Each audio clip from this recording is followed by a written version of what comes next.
మంత్రులు నారాయణ గారు చెప్తా ఉన్నారు,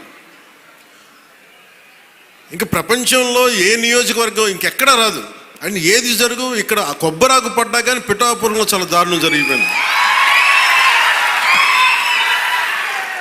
ఒక తాటాకు అక్కడ ఉన్న తాటాకు ఊడిపడిపోతే అమ్మా చాలా దారుణం జరిగిపోయింది. మరి గత ప్రభుత్వ నాయకులను అడగండి, వాళ్ళ నియోజకవర్గం అసలు న్యూస్ ఉంటుందా, ఏం జరుగుతుందో కూడా తెలియదు మీకు. పిఠాపురంలో చిన్న చెట్టు మీద వాళ్ళున్న పక్షి ఈక పడినా కానీ అయ్యా బాబోయ్ పక్షి అంటే ఇది ఎవరిస్తున్నారు మీకు బలం? ఎవరిస్తున్నారు? మీరిస్తున్నారు. చెడు వార్తలకి మీరిస్తున్నారు బలం. ఒకటి మనల్ని తిడుతుంటే మీరు దాన్ని వైరల్ చేస్తే మీరు బలం ఇస్తున్నారు. ఒకటి చెడగొడుతుంటే వచ్చి మీరు ఎదురు ప్రశ్నించకపోతే మీరు బలహీనలు అయిపోతారు.